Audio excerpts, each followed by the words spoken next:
Yeah, this is George Powell, and what I've been working on is what I call George's Easy Low Carb Diet, or George's Easy Low Carb Diet. And what it entails, basically the diet is you go low carb from the time you get up, and this is based on my understanding. And I call it science, my understanding, and I have okay science background. And I read a lot about diet and nutrition. But basically, you get up and you have all of your meals, anything that you eat low carb from the time that you get up to about 5 o'clock in the afternoon. 5 o'clock in the afternoon, you can have some carbs. I wouldn't really binge on it. You want to keep your earlier meals small. Keep all your meals really small. And then at midnight,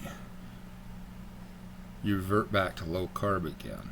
So you're low carbing between midnight and 5 o'clock in the afternoon, which shouldn't be too bad for most people.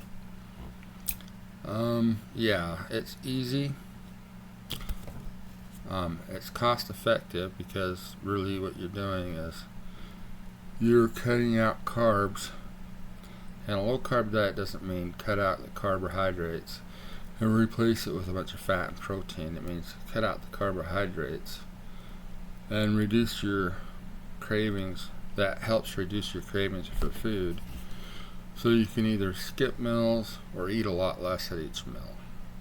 A lot of times I skip breakfast. Not all the time. If I'm starving, really hungry, I'll eat breakfast low carb. And you don't have to do it every day.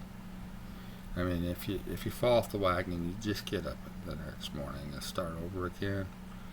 Low carb. Don't binge too much. And it's based on science and my understanding of hormones. And what you're really doing is extending your low carbohydrate, low insulin levels throughout the day, as opposed to getting up in the morning and cramming a bunch of carbohydrates in it. First thing you do in the morning is spike your insulin, which tells you to binge all day because food is plentiful, and that's how your body works.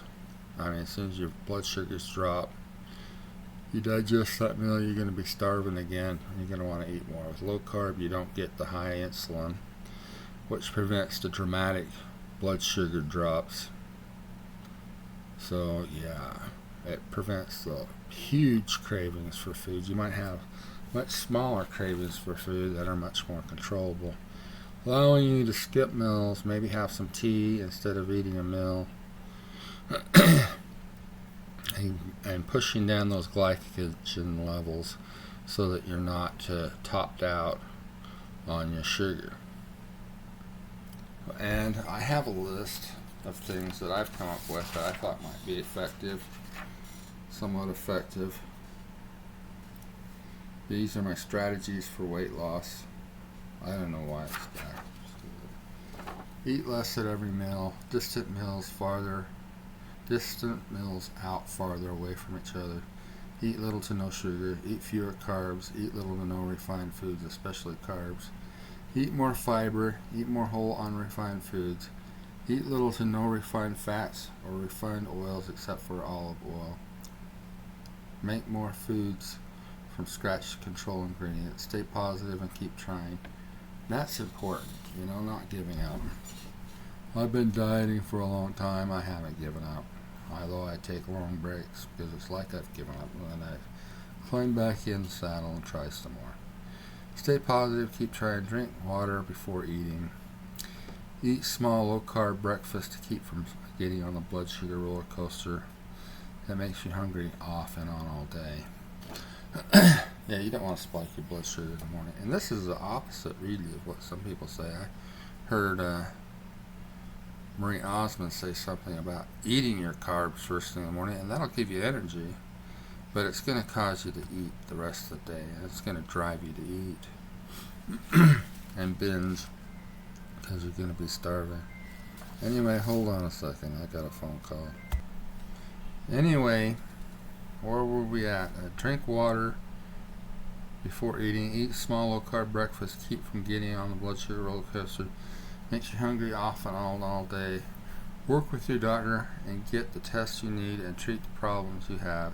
Study nutrition and health problems you have to have an effective response. Pray and ask God for help. If nothing else works, as you can try that. Eat no seed oil or very little, based on what I've read and understand. Listen to your body and be aware of how you feel and adjust things accordingly, especially when trying new things.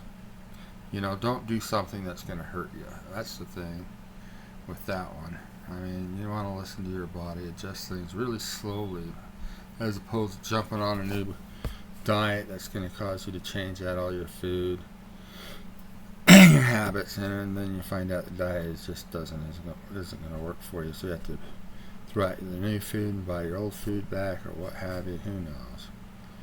That's a headache. Every morning is a new day. With my diet, every morning is a new day. You fall off the wagon, you start again. Every morning is a new day. Start anew and try again. Wait until you're hungry to eat. I mean, a lot of people can eat whether they're hungry or not. My suggestion is to wait until you're hungry, really, until the hunger pain is just something that you have to satisfy because it's gotten so bad, as opposed to just eating because it's time or because there's food available. Try to stay in a caloric deficit. It's not about binging, eating way more than what you need. It's about eating only what you need and trying to stay in a caloric deficit so that you lose weight. Mornings are not the time to spike blood sugar and insulin, so if you must eat a low-carb small meal that will not greatly increase blood sugar or insulin. Keep the house free of junk food. Leave it at the store. No or little seed oil. Are there people out there with an interest in keeping you sick that would lie to you to do it? There might be. Don't eat cured meats, as in cured hot dogs or cured ham. Eat uncured ham. Don't eat oatmeal, It is said to be full of metals and toxins and provides little to no micronutrients. Wash your foods. There's a lot of foods like oatmeal. Wash your food before cooking and or consuming, and wash apples with hot water and or vinegar to remove wax and toxins. Cut back and eliminate artificial sweeteners, which become easier on a low-carb diet. It becomes easier to do on a low-carb diet. Never eat more food than necessary to satisfy you. Avoid the dirty four: seed oil, white flour, corn syrup, and sugar. Okay, those are some strategies that I've come up with based on everything that I've learned. Now, this other page here refers to other people and what they have to say and what I don't want to do. Now, people talk about apple cider vinegar and taking that every day. I haven't tried it because I think it's BS. I've heard people say, oh, well, you need to adjust your acidic level. Okay, this is what the internet came up with for me when I did a search. I asked it if the human body regulates pH levels, and I was pretty sure that it did before I even did the search, which is why I never did the apple cider vinegar thing. Yes, the human body naturally regulates its pH level. The body has many mechanisms to maintain a healthy pH balance, including kidneys filter acids and bases and excrete any excess through urine. Lungs release carbon dioxide and waste products of metabolism through exhalation. Chemical buffer system is made up of weak acids and bases that work together to adjust body acid-base ratio. Hemoglobin, the main protein in red blood cells that helps regulate pH. The body's pH level is usually between 7.35 and 7.45, with an average of 7.4. A significant change in pH can cause an acid-base imbalance, which can make it difficult for the body to function properly. An excess of acid in the blood is called acidemia. The excess of base is called alcoholemia. Basically, when people say it's a good idea to take apple cider vinegar, teaspoonful here or there at night or in the morning or whatever, and that it helps adjust your pH balance. I think they're pretty much just full of crap. Like a lot of things about diet and nutrition, it's just a bunch of BS, which is why I've never done it. But if you've done it and it works for you, great. I don't think it's going to hurt you. I think you're just wasting your time and spinning your wheels with it. And I think people who perpetuate the idea that apple cider vinegar is going to be beneficial to you is just filling you full of crap. And I'd probably stay away from somebody who suggested, I think, their scientific background and understanding of things and their willingness to perpetuate BS is unacceptable. We all need things that work. We need things based on science.